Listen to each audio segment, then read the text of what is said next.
Oke, selamat pagi Bapak Ibu Saudara yang kasih Tuhan, jemaat Grafis sekalian. Kita bertemu kembali di hari Minggu pagi dan kita mulai acara berjemaat kita dengan pembelajaran Alkitab. Kita sering sebut ini sekolah minggu ya, sekolah minggu dewasa. Sekolah minggu bukan hanya untuk anak-anak. Kalau di Indonesia memang di banyak gereja konsep orang adalah sekolah minggu untuk anak-anak. Anak-anak perlu belajar firman Tuhan banyak. Yang benar sih anak-anak perlu belajar firman Tuhan, tapi orang dewasa juga perlu ya. Oke, kita masih dalam seri kita yaitu sejarah raja-raja Israel dan Yehuda, dan kita masih di Raja Yoas. Ini sudah kita mulai minggu lalu. Bagi yang belum dapat kertasnya, mungkin minggu lalu Anda belum datang, belum hadir, atau kertas Anda hilang dan lain sebagainya, Anda bisa ambil di belakang. Saya ada print lebih lagi. Ya, jadi kita masih di Raja Yoas di sini. Dan sebelum kita baca perikopnya, dan kita berdoa, coba kita ini dulu, kita bikin dulu supaya ingat ya. Saya yakin ada sebagian memang sudah hafal, mungkin ada yang agak baru. Dinasti Daud. Kita mulai dari Daud ya. Lalu di bawah Daud siapa? Salomo. Di bawah Salomo adalah Rehabeam. Dan di bawah Rehabeam adalah Abiam. Abiam disebut juga Abia. Dan kemudian di bawah Abia adalah Asa. Jadi lama-lama kita hafal semua. Di bawah Asa siapa? Yosafat. Lalu di bawah Yosafat adalah Yoram. Nah, di bawah Yoram adalah Ahazia. Lalu di bawah Ahazia adalah Yoas yang sedang kita bicarakan. Nah, sempat memang ini sudah kita bahas juga minggu lalu. Sempat ada semacam gap di sini ya, di mana jadi suatu coup yang dilakukan oleh Atalia. Mana cara tulis Atalia? Iya atau pakai A ya? Atalia jenis Atalia. Dia sempat ya waktu Yoas umur 1 tahun, jadi sekitar kurang lebih 6 tahun. Nah, ini sudah kita bahas panjang lebar minggu lalu, bahwa selama kurang lebih 6 tahun sejak Yoas umur 1 dia diselamatkan sampai dengan dia umur 7 waktu dia disingkapkan, sepertinya janji Tuhan gagal ya. Karena dinasti Daud sepertinya punah, seperti habis ya, namun janji Tuhan tidak gagal sebenarnya. Jadi itu yang harus kita pegang senantiasa. Jadi Yoas ini sudah normal ya. Daud adalah raja pertama 7,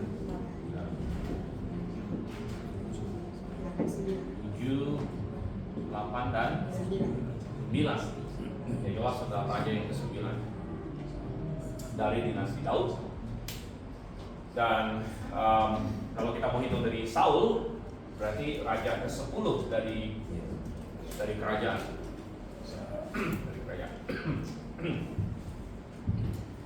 Oke, nah coba kita mau lihat bagaimana. Dari minggu lalu kita banyak bahas dia diselamatkan waktu dia masih bayi dan lain sebagainya, janji Tuhan. Tapi kita ingin lihat bagaimana pemerintahan dia.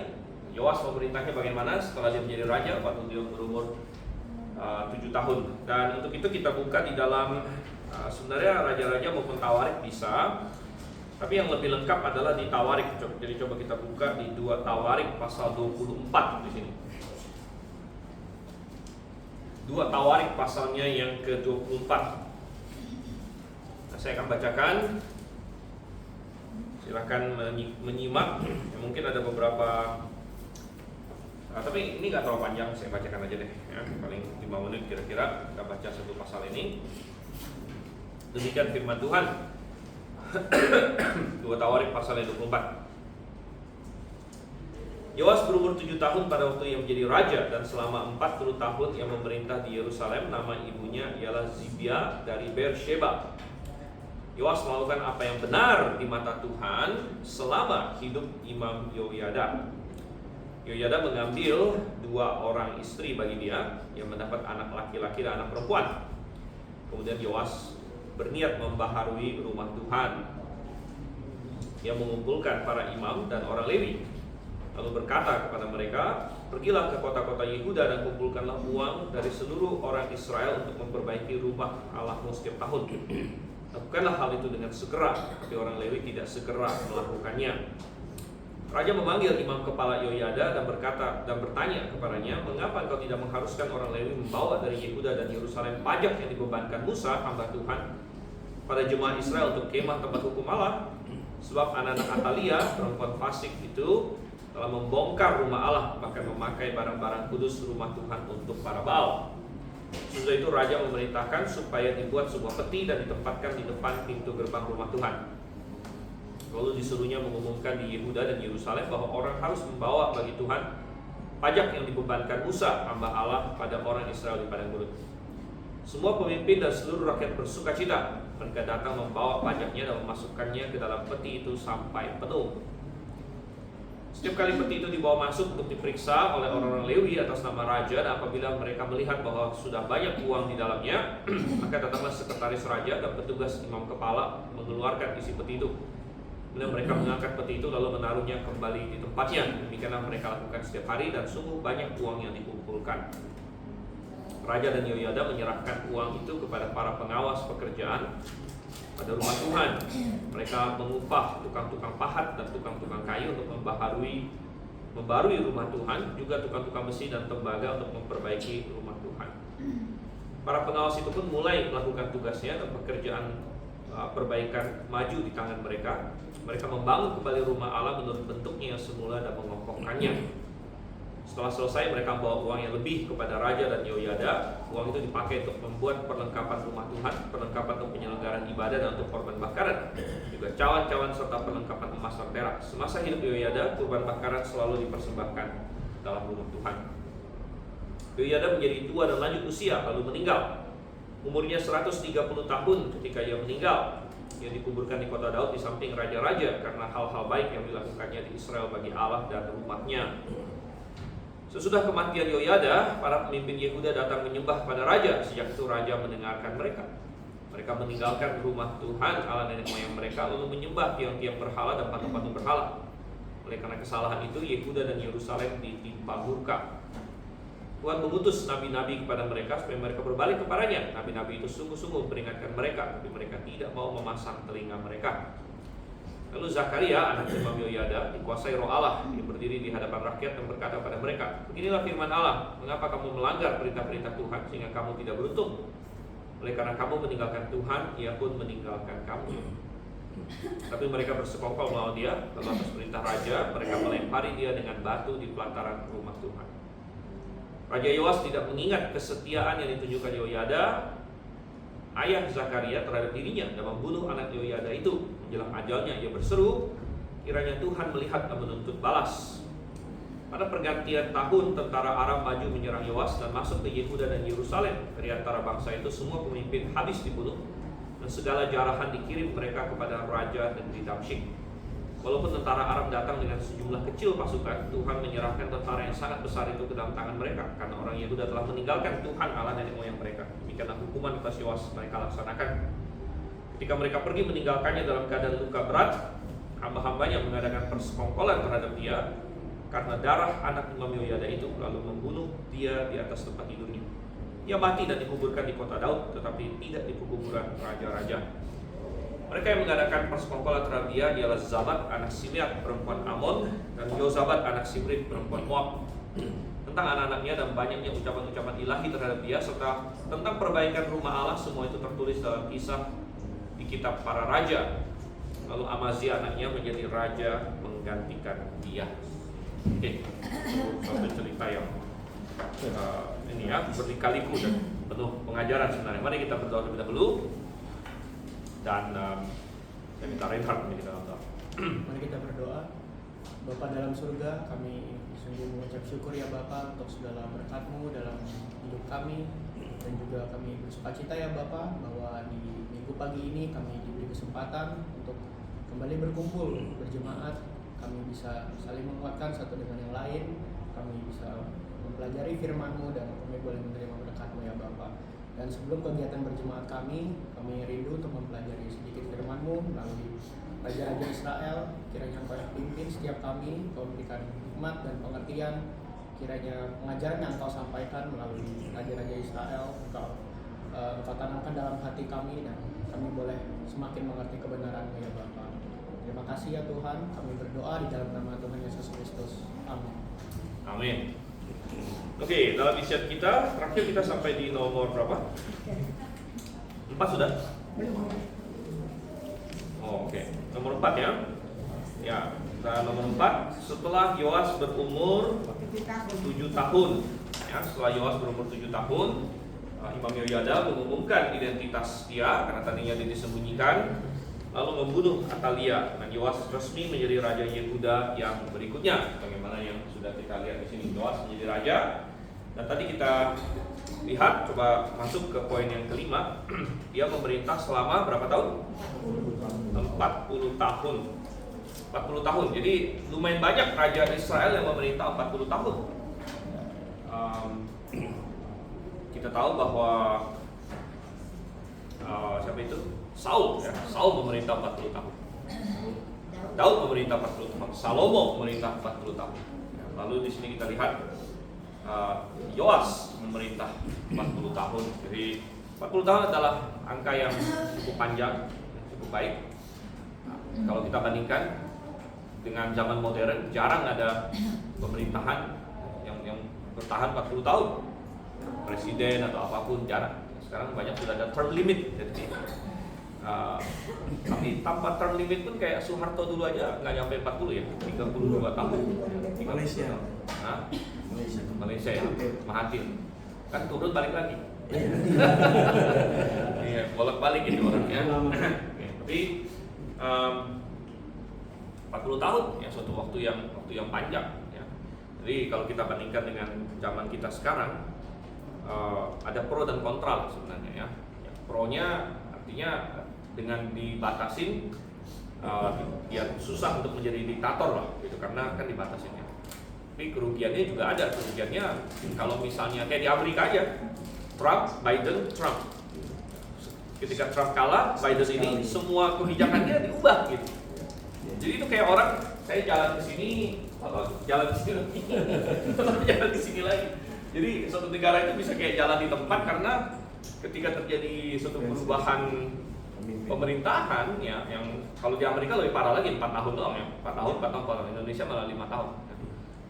Dan begitu terjadi perubahan, dan tergantung ada kontinuitasnya antara satu pemerintahan dengan pemerintahan selanjutnya gitu ya. Kalau tidak ada kontinuitas, tapi yang berikutnya lalu bongkar semua, nggak jadi semua, dan ya artinya suatu negara bisa kayak muter-muter aja gitu ya. Sekali ke sini, sekali ke sini, sekali ke sini. Jadi ada pro dan kontra sebenarnya, ada istilahnya keuntungan dan kerugian lah dengan sistem yang kita ada sekarang dibandingkan dengan sistem monarki zaman dulu ya. Monarki kalau ada pas dapat raja yang bagus sekali gitu. Anda bisa 40 tahun, 50 tahun dengan raja yang sangat bagus ya, why not sebenarnya. Tapi ya resikonya besar juga kalau dapat raja yang nggak bagus ya, 40 tahun, 50 tahun raja yang nggak bagus ya. Ya itu resikonya. Oke, tapi kita melihat di sini dia memerintah 40 tahun ya. Nah, tentu dia menjadi raja waktu dia umur 7. Ya, saya sering pakai itu untuk mengajar anak-anak saya. Nah, Yoas jadi raja umur 7, Yosia jadi raja umur 8, kan? Nah, kalian ini jadi apa sekarang? Maksud saya bukan suruh dia jadi raja, maksudnya untuk membangkitkan sense of responsibility lah, gitu ya. Bahwa ada orang yang dari kecil itu sudah punya tanggung jawab yang begitu besar, gitu kan. Jadi kalau kalian disuruh tanggung jawab beresin kamar, masa nggak bisa, gitu kan. Jadi kita ajarin seperti itu ya. Cuman memang ya tentu seorang anak umur 7 atau 8 tahun ya, nanti kita akan lihat ada Yosia, itu belum nyampe ya. Ada Yosia nanti 8 tahun. Tapi yang paling muda, raja yang paling muda adalah Yoas ini. Ya. Yoas tercatat raja Yehuda yang mulai memerintah pada usia paling muda, yaitu 7 tahun. Nah, anak 7 tahun, ya makan aja masih susah sebenarnya. Makan aja masih mungkin perlu disiapin, ya dia banyak hal nggak bisa. Jadi sudah pasti pemerintahan dia ini pasti dibantu awalnya. Ya, sudah pasti dibantu ya. Dia pasti banyak dipengaruhi, dan ini tergantung siapa yang mempengaruhi dia. Ya, tergantung siapa yang mempengaruhi dia. Nah, dan puji syukur di masa-masa dia masih kecil, Imam Yoyada ya, yang sepertinya memainkan suatu peran yang sangat besar dalam kehidupan Yoas. Dia menjadi semacam figur bapak juga, gitu. Ya, figur bapak atau bisa dibilang juga figur kakek bahkan. Karena nanti kita akan lihat Yoyada ini rupanya panjang umur gitu ya. Tadi kita baca dia meninggal umur 130 tahun. Ya. Dia meninggal umur 130 tahun. Jadi, nah dia kan meninggal duluan baru Yoas meninggal. Sedangkan Yoas sendiri memerintah 40 tahun.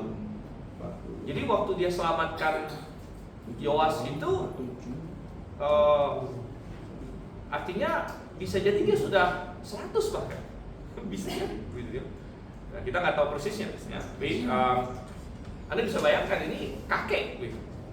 Ya, kakek luar biasa ya, kakek, tapi dia figur bapak bagi si Yoas ini, karena ingat Yoas kehilangan bapaknya Ahazia. Dan saya tidak yakin kalau misalnya Ahazia masih hidup, mungkin pengaruhnya lebih buruk sama Yoas, karena kita tahu Ahazia kan raja yang nggak benar, jadi pengaruhi oleh ibunya Atalia. Jadi ya, kadang-kadang Tuhan izinkan juga. Ada orang tua yang meninggal, ayah atau ibu yang meninggal dan sebagainya ya, karena Tuhan punya suatu rencana yang lebih baik. Jadi Yoas dibesarkan sebenarnya oleh Yoyada itu lebih baik daripada kalau dibesarkan oleh Ahazia sebenarnya ya. Dan akhirnya Yoyada yang bukan saja figur bapak, figur kakek ya, karena udah kakek-kakek memang gitu kan. Dan membesarkan si Yoas ini di dalam iman. Tapi kok kasih bini 2 ya? Hah? Kenapa kasih dia bini 2 ya? Oke, nomor 1 begini. Di zaman dulu urusan menikah itu adalah urusan orang tua, itu nomor 1. Ya, jadi sangat berbeda dengan zaman sekarang, di mana mencari pasangan hidup itu sepertinya terserah masing-masing gitu. Ya, sekarang kan jarang orang yang berkata pada orang tuanya carikan saya pasangan gitu kan. Jarang sekali ada orang ngomong begitu ya. Karena sepertinya sudah bukan zamannya lagi. Jadi tiap-tiap orang muda itu ya cari sendirilah. Cari sendiri gitu. Nah, ini juga ada keuntungan dan kerugian. Bahwa sistem yang sekarang ini, bahwa orang muda disuruh cari sendiri pasangan hidup, ada keuntungan kerugian dibandingkan dengan zaman dimana itu adalah orang tua. Nah, sekarang anak muda sekarang kan nggak mau masa orang tua saya pilihin gitu kan. Tapi itu ada keuntungannya juga, ada keuntungan kerugian. Makanya saya bilang tidak bisa ini ya, kita tidak bisa bilang yang satu pasti lebih bagus begitu. Karena buktinya zaman sekarang orang pilih sendiri tidak menghasilkan keluarga yang harus lebih bagus dibandingkan waktu orang tua. Karena mengenal orang tuanya. Benar, ada banyak faktornya lah ya. Kita nggak akan bahas karena waktu kita akan habis. Di rencana program tahun 2025 nanti saya share ke jemaat ya lewat PDF. Saya ada rencana mau bikin seminar. Kira-kira temanya ini ya, mencari cinta yang alkitabiah. Jadi itu ditujukan pada orang muda lah gitu ya. Orang muda. Nanti kita bisa banyak bahas itu. Oke, pertanyaannya kenapa dikasih bini 2 gitu ya? Dikasih bini 2, dikasih istri 2. Yoyada carikan dia 2 istri. Ini yang saya katakan begini. Nomor 1, nih beberapa hal ya. Nomor 1 kita bilang desain awal Tuhan atau rancangan awal Tuhan yang sempurna itu adalah monogami. Ini satu harus kita tekankan dulu. Rancangan awal Tuhan itu monogami. Dan itu terlihat dari nomor 1 penciptaan itu sendiri. Tuhan ciptakan Adam dan Hawa, bukan Adam, Hawa plus lagi yang lain, begitu. Jadi Tuhan anggap itu sudah cukup ya. Itu rancangan awal Tuhan. Begitu, ya. Dan ini terlihat juga nanti di zaman perjanjian baru, di mana zaman perjanjian baru bagi seorang yang mau menjadi gembala, ingat syaratnya 1 Timotius 3 ayat 1 dan 2 apa? Barang siapa mengingini pekerjaan penilik, mengingini pekerjaan yang indah, dia haruslah suami dari satu istri. Ya, jadi dalam PB perjanjian baru, ya, monogami adalah syarat, ya, syarat pelayanan. Artinya inilah yang Tuhan inginkan sebenarnya. Jadi Tuhan kasih tahu idealnya dia, gitu ya. Nah, namun demikian kita tahu bahwa ya, karena kekerasan hati manusia, ya, poligami muncul. Ya, dan orang pertama yang tercatat poligami di Alkitab siapa namanya? Masih ingat di Kejadian pasal 4, Lamek namanya, ya. Jadi ada satu orang namanya Lamek, dia pertama kali tercatat dalam Alkitab berpoligami. Dia punya 2 istri, yang satu namanya Ada, yang satu namanya Zila. Ya. Jadi poligami muncul, gitu. Poligami muncul. Nah, di dalam PL, akhirnya, ya, Tuhan ya mencatatkan efek buruk dari poligami.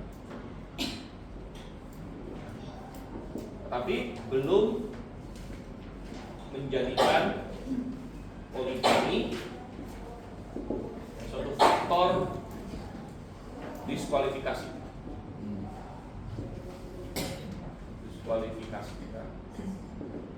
Oke.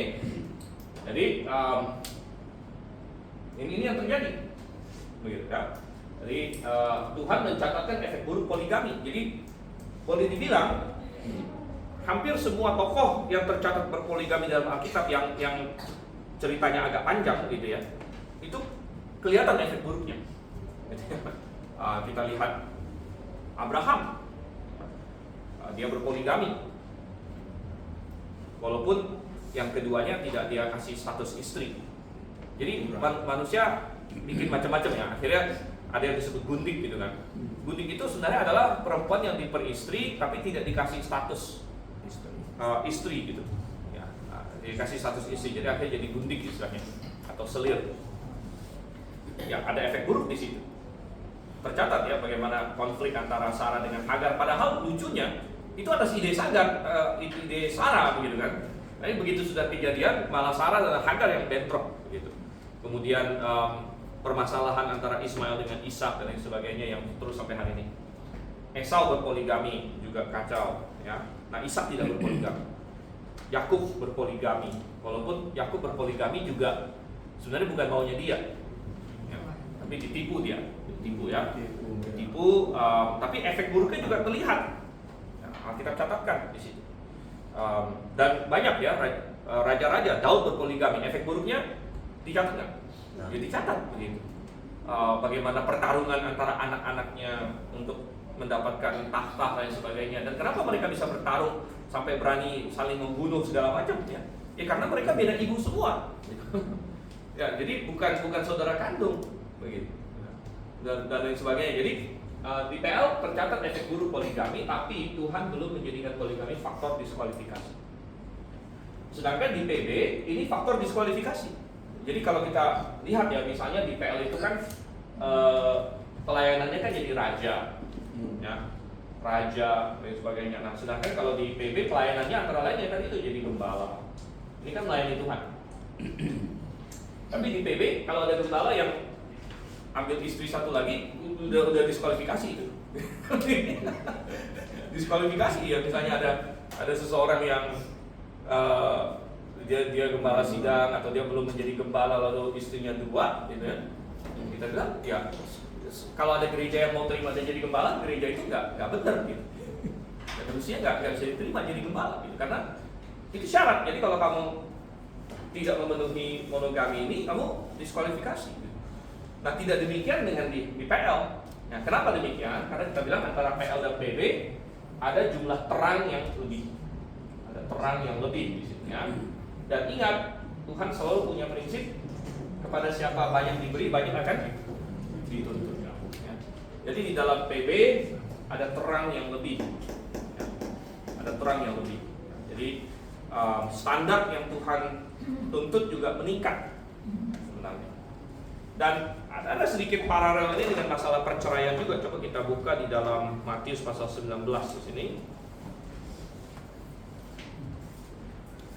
Ya, Matius pasal 19.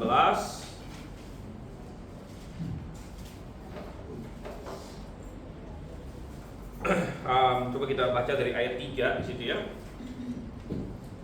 Matius 19 ayat 3. Datanglah orang-orang Farisi kepadanya untuk mencobai dia. Mereka bertanya, apakah diperbolehkan orang menceraikan istrinya dengan alasan apa saja?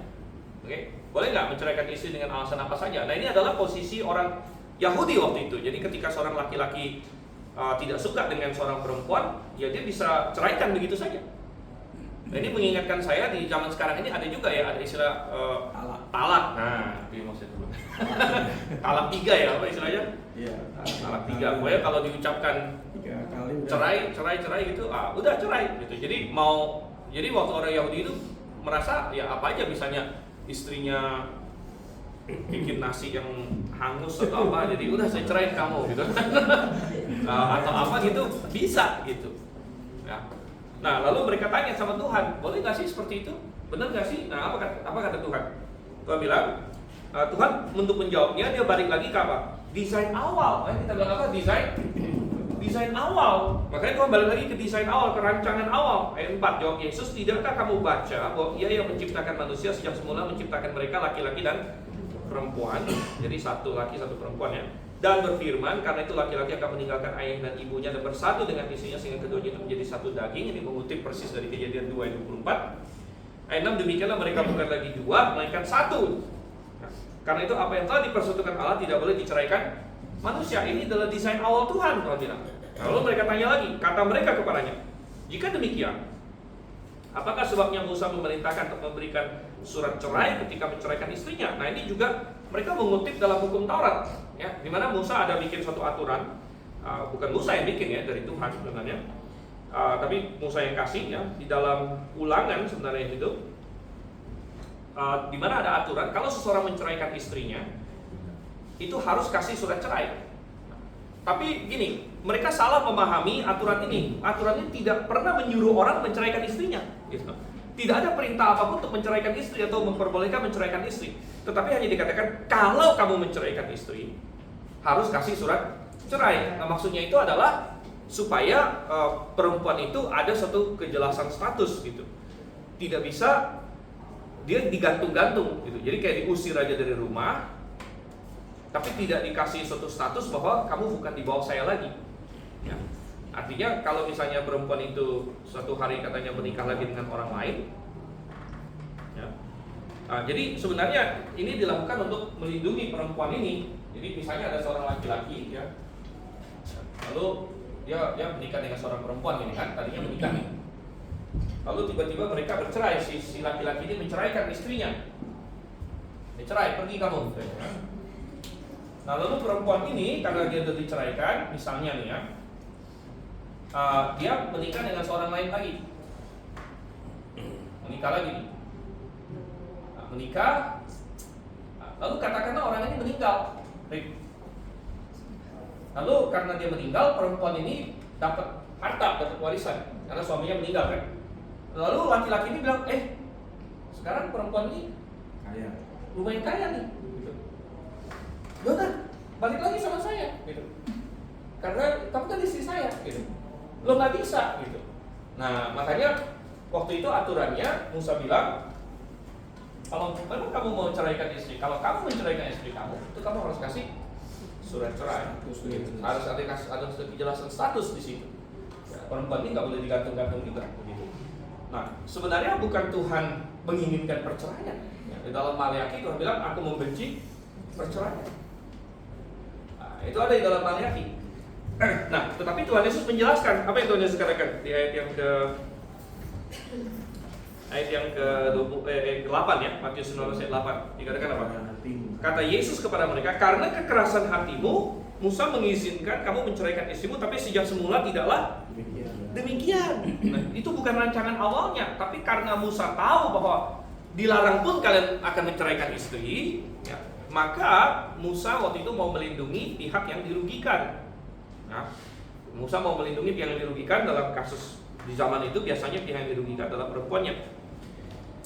Karena zaman itu tidak ada perempuan menceraikan suami, yang ada suami menceraikan istri gitu. Nah, ini agak sedikit berbeda dengan zaman modern ini, di mana statistik sekarang menunjukkan jauh lebih banyak istri menceraikan suami daripada suami menceraikan istri, ya, sedikit berbeda.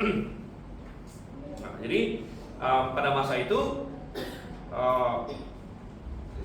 tapi kita baca di sini bahwa ada sesuatu yang terjadi di Perjanjian Lama yang sebenarnya tidak sesuai dengan idealnya Tuhan, tapi karena kekerasan hati manusia ada aturan-aturan mengenai itu. Nah, hal yang sama bisa kita terapkan sebenarnya kepada masalah poligami. Begitu. Masalah poligami tidak pernah adalah rancangan Tuhan. Tidak pernah itu adalah sesuatu yang sebenarnya Tuhan inginkan. Hanya saja karena kekerasan hati manusia tadi ya, seperti di dalam kasus perceraian, karena kekerasan hati manusia di mana yang mau berpoligami toh akan berpoligami saja, maka ada semacam aturan-aturan yang Tuhan pakai, Tuhan berikan di situ untuk istilahnya melindungi pihak yang lemah, begitu ya. Tetapi ketika masuk dalam zaman Perjanjian Baru, makanya di zaman PB Tuhan langsung kasih, coba kita baca lagi Matius 19 ya, ayatnya yang ke-9. Jadi di dalam terang Perjanjian Baru, ketika terang yang lebih diberikan, maka Tuhan bilang gini, namun aku berkata kepadamu. Jadi ketika Tuhan Yesus datang, dia membawa terang yang lebih, dia balikin lagi standar awal Tuhan ya. Aku berkata kepadamu, siapa saja yang menceraikan istrinya kecuali karena zina, lalu kawin dengan perempuan lain, ia berzina. Jadi Tuhan tidak mau orang menceraikan ya, istri ya, tentu Tuhan tidak mau orang menceraikan suami juga gitu ya.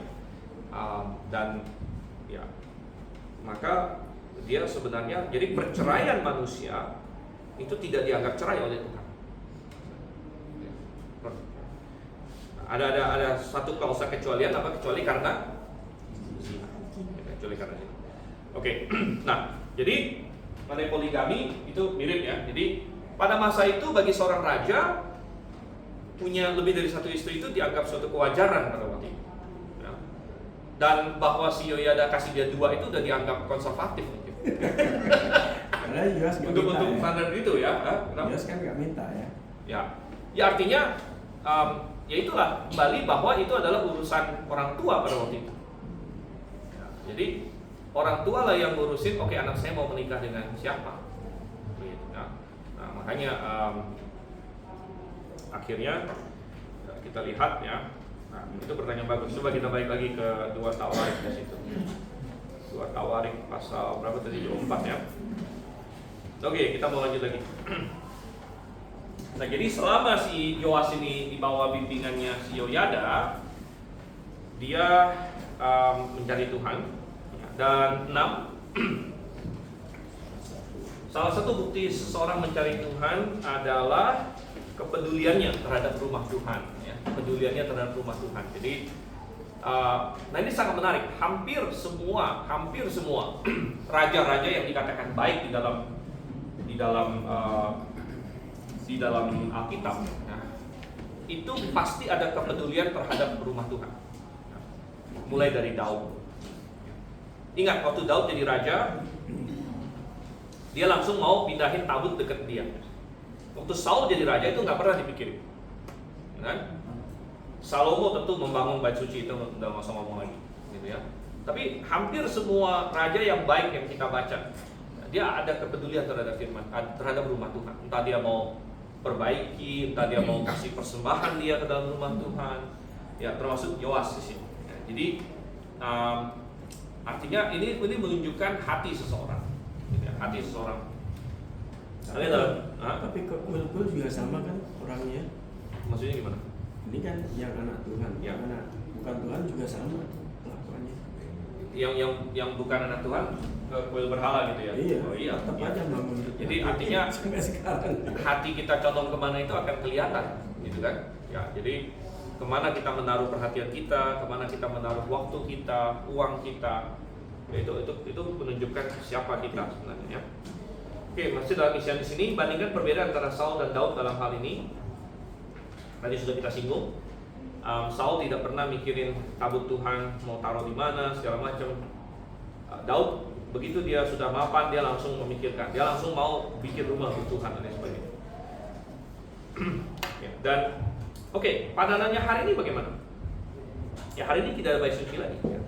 Tapi saya bisa berkata bahwa orang yang sungguh-sungguh lahir baru, dia pasti peduli dengan jemaat, ya. Dia pasti peduli dengan pekerjaan Tuhan, ya. Dia pasti peduli dengan firman Tuhan, dengan Alkitab. Ya. Jadi itu hal-hal yang ada hari ini. Ya. Pasti muncul ya. Orang yang sungguh-sungguh lahir baru, dia peduli dengan satu firman Tuhan, Alkitab. Dia peduli dengan jemaat Tuhan yang adalah tubuh Tuhan. Ya. Jadi itu akan muncul.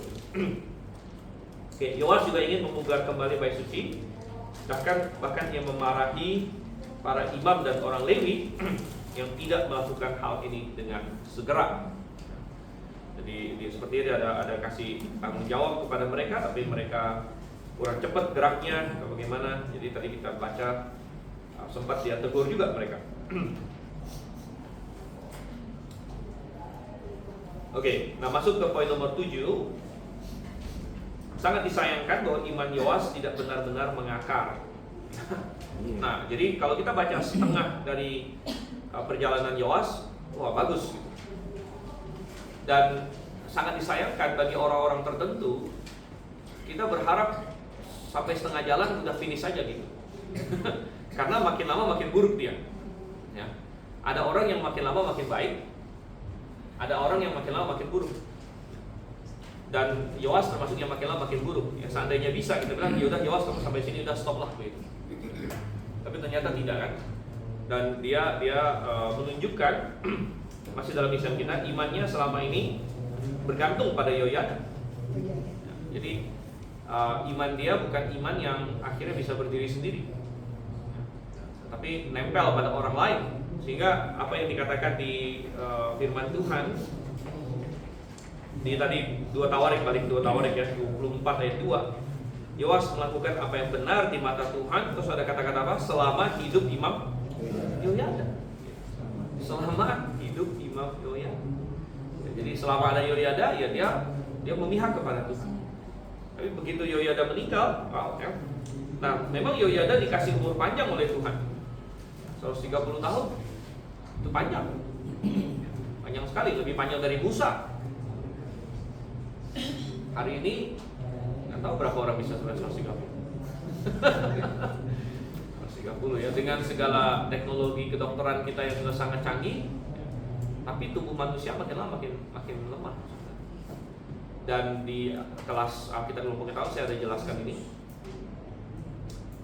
Karena ini terbalik dengan yang dikatakan evolusi. Jadi bodoh sekali orang yang mempercayai evolusi. Yang terjadi itu sebaliknya. Semua makhluk hidup itu makin lama makin lemah. Mengapa? Karena ada mutasi. Ya, ada mutasi, ada radiasi matahari, ada segala macam. DNA kita itu mengakumulasikan kerusakan. Dan DNA itu kan informasi. Ya, seperti Alkitab ini kan informasi satu buku. Ya, DNA kita ini seperti Alkitab kita ini. Ini ada instruksi manual cara membuat tubuh kita. Nah, Anda bisa bayangkan kalau misalnya dalam satu kitab begini, setiap tahun saya secara random ubah 5 saja huruf dari satu kitab itu. Saya ubah 5 huruf random gitu. Nah, tentu kalau cuma 5 huruf dari kitab yang setebal gini, ya kita masih paham. Itu salah baca dikit, nggak apa-apa, lewat aja begitu kan. Tapi kalau tiap tahun itu dilakukan, kalau sudah 100 tahun berarti sudah 500 huruf yang di random diubah. Nah, Anda bisa bayangkan kalau ini terakumulasi. Jadi sebenarnya dari generasi-generasi manusia, DNA kita itu tidak membaik. Nah, DNA kita semakin memburuk dibandingkan dengan nenek moyang kita. Dan oleh karena itu, nah kita hari ini bantu dengan teknologi, dengan kedokteran segala macam. Itu sedikit menopang. Ya.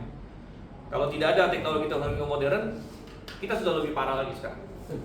Tapi dengan adanya teknologi modern ini pun, istilahnya cuma keep up aja lah.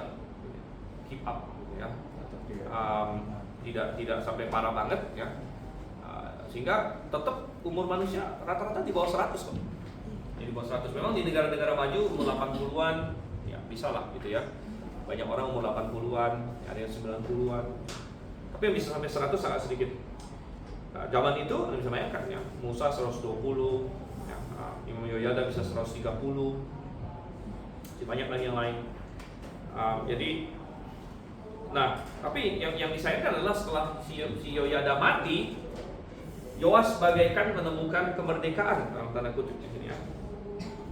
Sehingga poin nomor 8, akhirnya dipengaruhi oleh para pemimpin Yehuda yang lain, Yoas mulai menyembah berhala.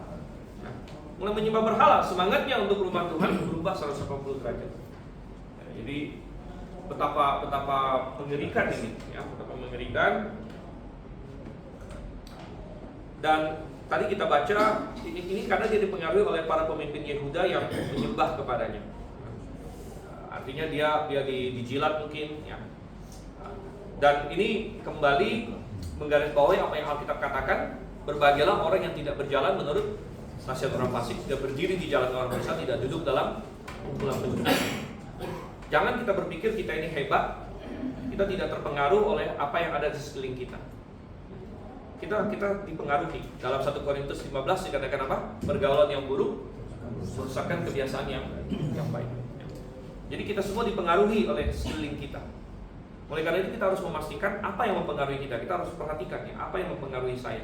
Dan kita harus pastikan banyak hal yang positif yang sesuai firman Tuhan yang mempengaruhi saya. Contohnya saya ada baca Alkitab rutin, saya ada berjemaat. Ya.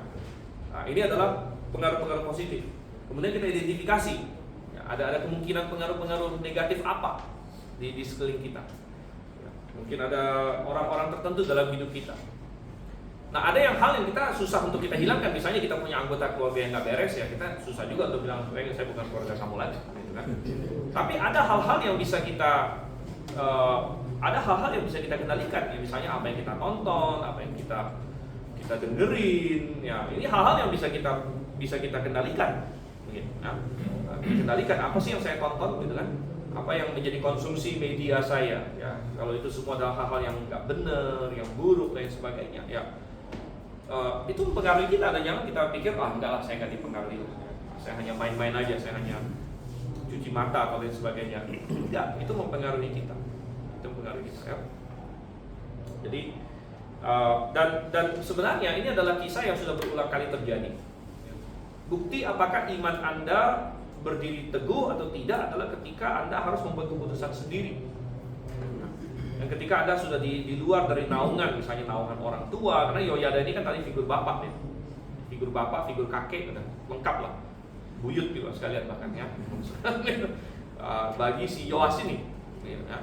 Dan begitu tidak ada lagi figur bapak ini, figur kakek ini, ya, tidak ada lagi, ya, maka Yoas mulai membuat keputusan dia sendiri. Dan pada waktu itu, tantangan, bagaimana kamu akan memutuskan? Ya. Dan ini adalah selalu tantangan bagi setiap orang muda sebenarnya ya, orang-orang muda yang besar di keluarga Kristen ya, ada juga yang besar bahkan di gereja kita, di GBA Grafe dan sebagainya. Tapi selalu ada satu pertanyaan, apakah iman mereka iman yang bergantung kepada orang lain, gitu kan? Ataukah iman yang akhirnya benar-benar bisa berdiri sendiri, gitu kan? Iman yang benar-benar bergantung pada Tuhan langsung, gitu. Bukan kepada orang lain.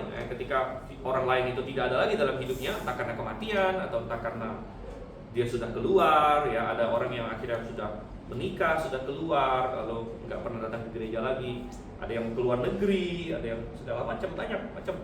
Ya, jadi kita lihat di situ bagaimana imannya. Dan Yoas adalah contoh orang yang begitu figur Yoyada hilang, ya, dia ternyata tidak memiliki iman yang benar-benar mengakar, ya, dan segera dia meninggalkan. Poin nomor 9, puncak kejatuhan rohani Yoas tergambarkan ketika ia bahkan tidak segan untuk membunuh siapa tadi? Zakaria, anak dari Imam Yoyada. Wow, ya, ini luar biasa. Imam Yoyada adalah orang yang menyelamatkan dia, yang mestinya dia sudah mati gitu. Dia adalah figur bapak bagi dia. Jadi Zakaria ini kayak abang sulung begitulah ya. Walaupun usia mereka bedanya masih jauh ya antara si Zakaria dengan Yoas ini, tapi udah kayak saudara nih ya, karena ya ini anaknya Yoyada begitu. Ya, tapi karena berani menegur ya, kejahatan yang terjadi di Yehuda, dibunuh oleh persetujuan Yoas di sini. Sehingga poin nomor 10, oleh karena itu Tuhan menghukum Yoas melalui berbagai musuh, misalnya Hazael raja Aram ya, raja Aram. Tuhan hukum, Yoas akhirnya mati dibunuh oleh pegawai-pegawainya sendiri. Oke, jadi tragis ya, tragis, tapi itu satu pelajaran yang berharga bagi kita dan kiranya menjadi sesuatu yang kita camkan. Oke, kita berdoa, waktu kita sudah habis. Mari kita bersama doa. Nah, saya minta Pak Martinus untuk berdoa. Terima kasih Tuhan, kami mengucap syukur, kami sudah belajar tentang raja-raja Israel Tuhan. Biarlah apa yang baik itu dapat kami terima, kami contoh, dan biarlah iman kami tidak bergantung pada orang lain. Biarlah iman kami semakin kuat Tuhan. Terima kasih Tuhan. Sebentar kami akan bergabung dengan jemaat kebaktian. Kami serahkan semua acara ke dalam tangan-Mu. Dalam nama Tuhan Yesus kami mengucap syukur. Amin. Amin. Sebenarnya di sini internal konflik semua ya.